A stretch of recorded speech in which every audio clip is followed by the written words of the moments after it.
Well, hello, gang. My name's Alex. So, dudes, I'm gonna be playing some video games today. Hopefully, it will turn out better than the last time I tried to do this. So, yesterday I tried to make a Let's Play. Just issues with the audio.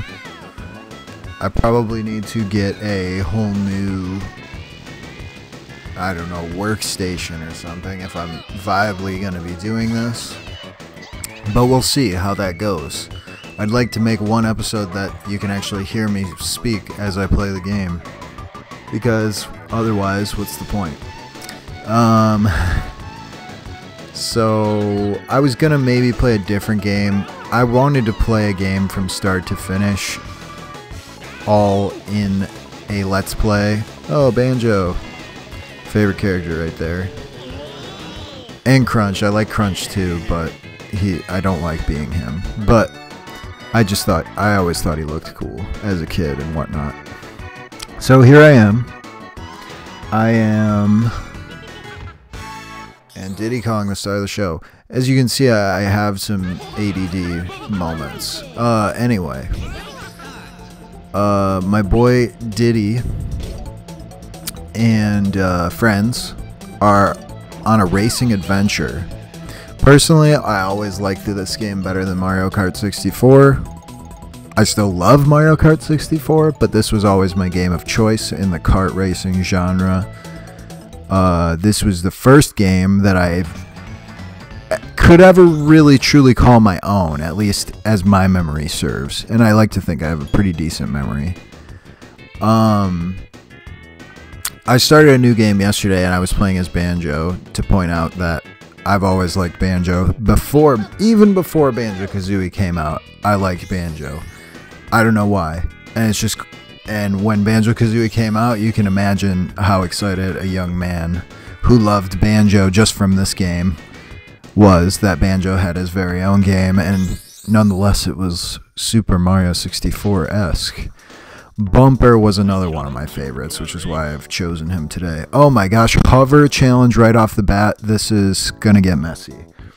I don't really have a good setup for my microphone right now, so I'm trying something out. We'll see. I'm guessing that my voice will probably not be as clear once I start to play the game because I can't hold the microphone. We'll see. We'll see what happens. All right.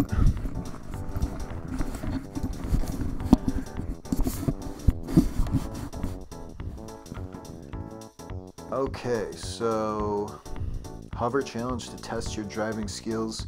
You must. What must I do? To test your driving skills, you must race me around the island in a hovercraft, no less. That's like the worst vehicle. At least, I think so. I've never been a huge hovercraft fan, at least in this game. I think they're cool. I think the concept is cool in real life, but alas, no such thing exists. Oh my gosh, this is gonna be tough.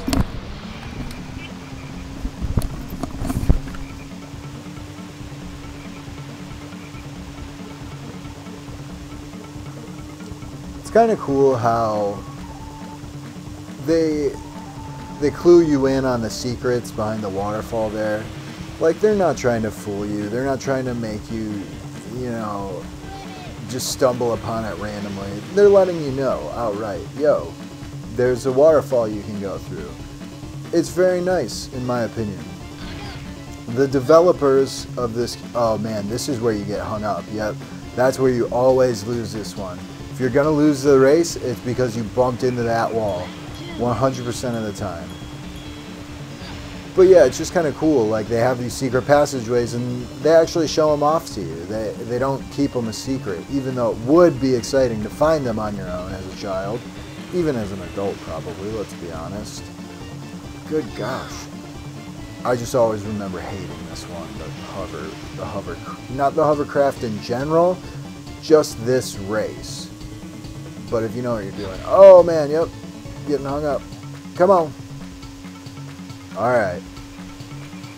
Yeah, so we are playing as Bumper, the Badger, which I want to say has never been in another game. Personally, you know, whatever. Most of the characters in this game were never in another game, aside from Diddy, Banjo, Tip Tup, because he was in a couple, I believe he's in Banjo 1E and 2E. And, alright, we won first try. And Raj just forfeits. He doesn't even finish the race. He just teleports. Like, oh, wow, I lost. I feel crappy. No, he's just excited to give you a new balloon. Yay. Let me track down this balloon. Oh. God, I really hope the audio works out this time. It's just a shame that I played the game for like an hour yesterday and made what I thought was going to be 2 episodes. And it ended up being 0 episodes. So it's like, you know, plus some cool stuff happened while I was playing it. Actually, I can only think of one thing that's really like cool and like must show. So I'll splice you that in right now. Otherwise, you know, I just played a few levels as Banjo. I mean, maybe it's a good thing because the second episode I lost a few races and it just was probably kind of boring. But I'm just kind of here to, you know, tell my story of gaming, why gaming is important to me. Can I help you further? So on and so forth. And I think, you know, eventually I would like to do some more scripted style videos in the future, but right now I'm just gonna give this a try. I don't have a lot of time on my hands. This isn't my only passion, gaming and YouTube. Even though I am passionate about those things, it's not my only passion. I have a lot of other things I focus a lot of time and energy into. And so, oh boy, we're doing good off the gate here. But,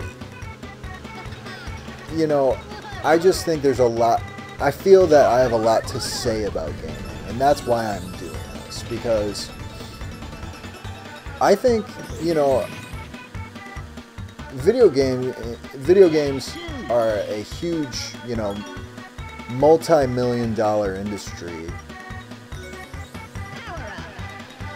and there's a reason for that. And you know, it's not a bad thing. I think, I don't know. I mean, I'm 25 years old, so some people might think, wow, like, really? You're going to sit around and play frickin' N64 on a Friday night? Like, what's the matter with you?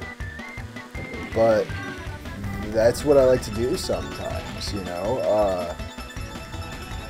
A lot of times, Friday night is a big, you know, gaming night for me. I work Monday through Friday. Oh, wow. I didn't even realize that was lap 3. I just annihilated that race. But yeah, I mean, gaming isn't so bad, is it, right? I mean, like, this game in particular, I have a lot of great memories playing it. Like, and it's a big part of my childhood and growing up. And there's a lot of other games I played besides this one. I chose this one for my first, mainly because this is kind of a trial run of my Let's Play, you know, journey, or whatever you want to call it. Because I'm, you know, I've been wanting to do this for a while. I got a capture card finally a few months ago, and I got a microphone just this week. So I have some experience with like video editing and whatnot. I like to think I kind of have a knack for that type of thing, but I'm finding out as I'm trying to get back into it, maybe I don't, because man, I mean, those other episodes, I think it was just a recording issue, not so much an editing issue, but when I recorded, the sound was just so not good, and I couldn't, it was tied to the actual audio track that had the music on it. The music was so much louder than the microphone volume. It was like, there's no point. Even if I crank it up so loud that you can hear what I'm saying, it's going to be drowned out by how loud the music is. Speaking of which, music in this game is, you know, some of the best, in my opinion, bar none. I mean, a lot of the game, I feel that way for a lot of the games on the N64, a lot of them.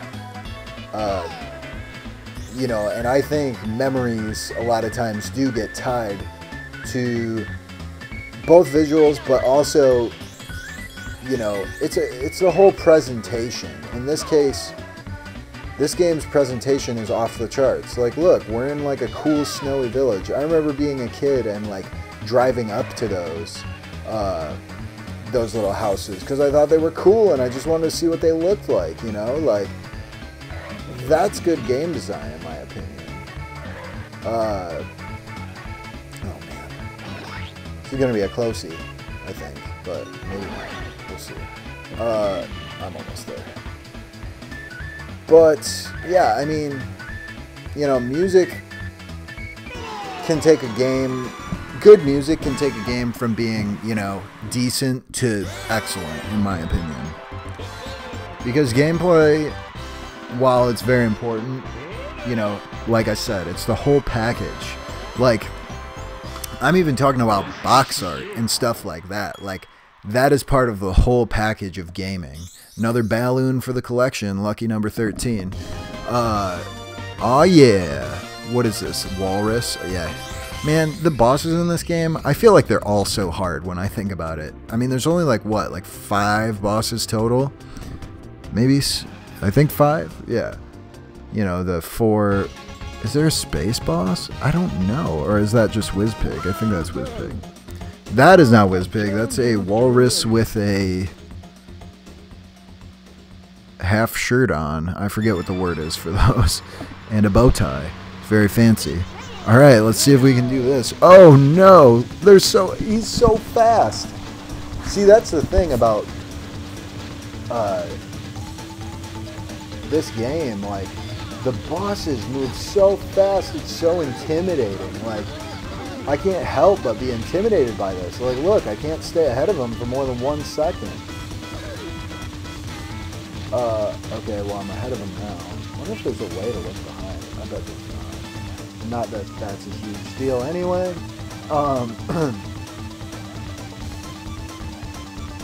But yeah, I just remember being so intimidated by the bosses in this game.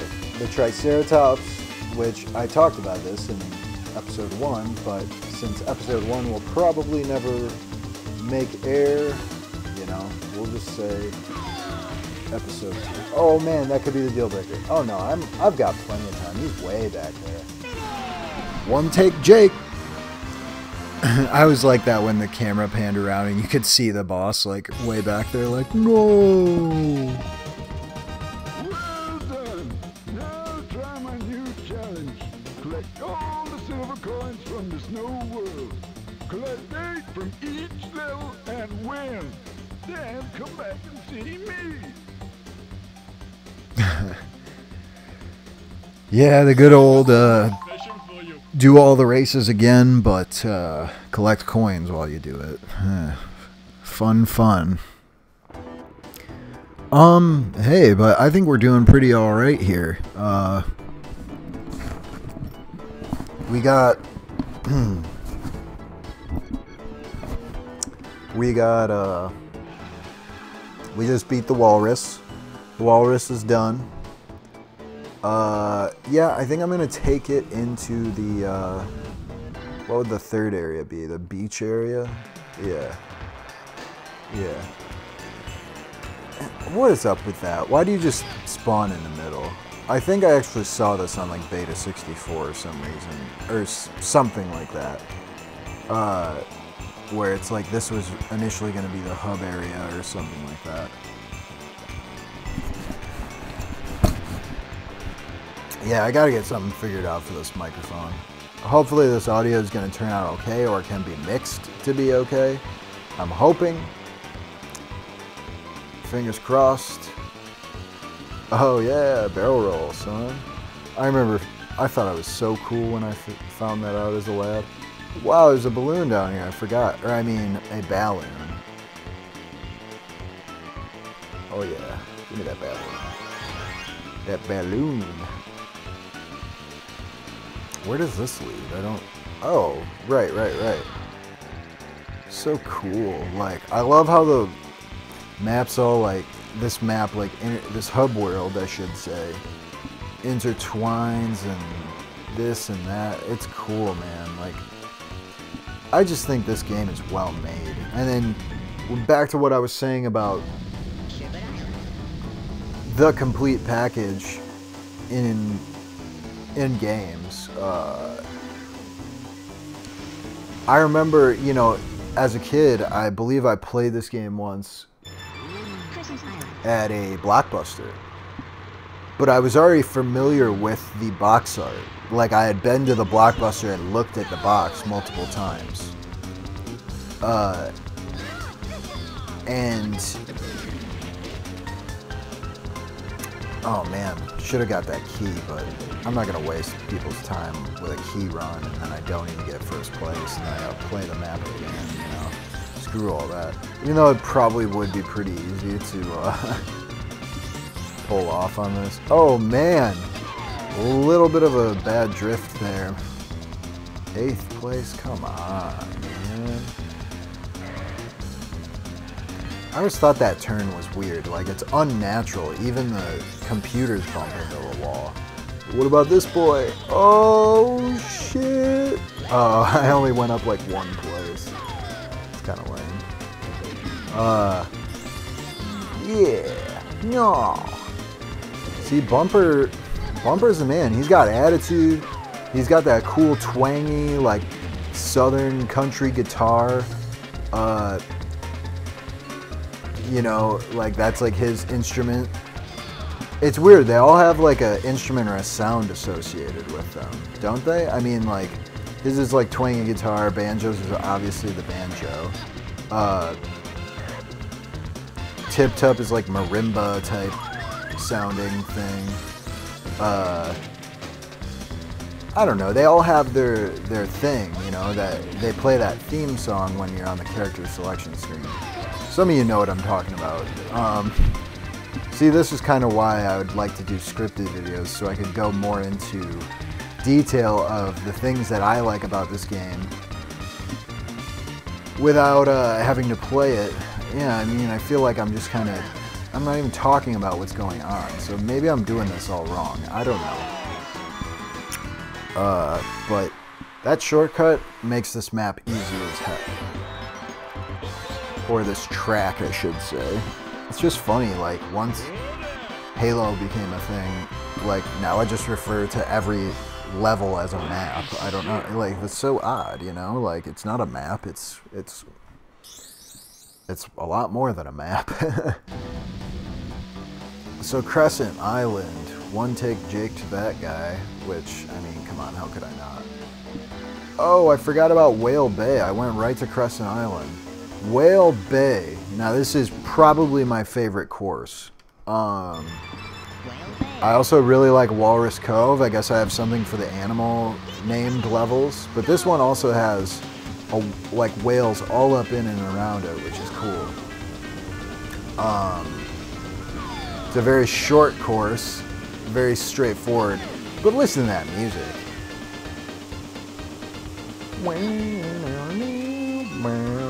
It's so good, like, it's great. It matches the scenery perfectly.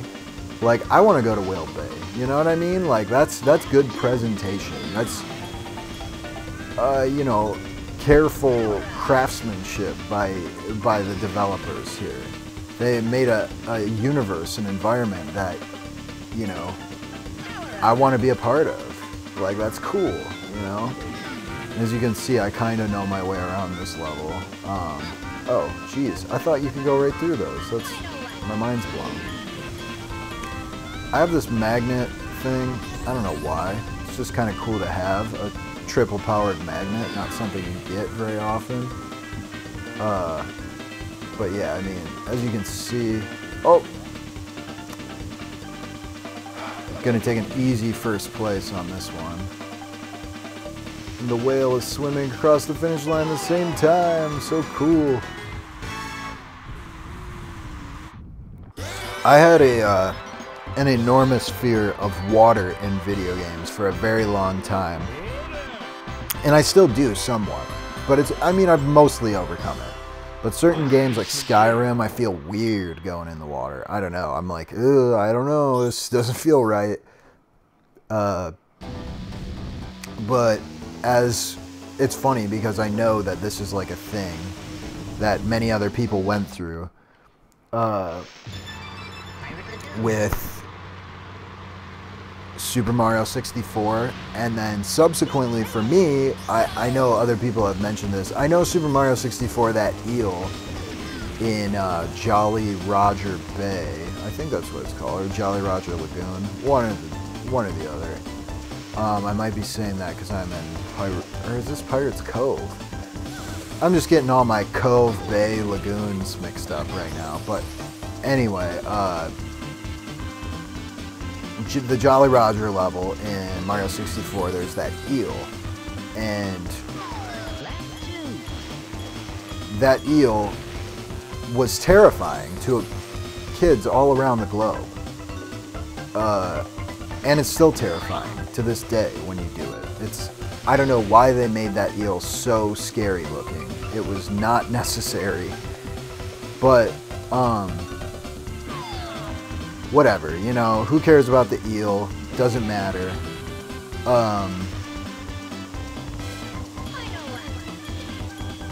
But that eel changed things for me. I used to play, when I used to play Mario 64 as a kid, I would pretty much just run around, you know? And like I've heard other people say, they'd just walk around and run around in the first screen. And I used to do that because I was young enough that, you know, I was like maybe, what, 4 when that game came out? I don't know. Probably 5 or 6 the first time I played it. So I would run around in the first screen and go in the castle and the first level and stuff. Once I went to that water level, man, it was all over. I had no desire to, you know, ever swim around again in that game. Eventually I conquered my fear, and because I've 100% completed the game and seen Yoshi, which was a bucket list goal for me. Did that a couple years ago.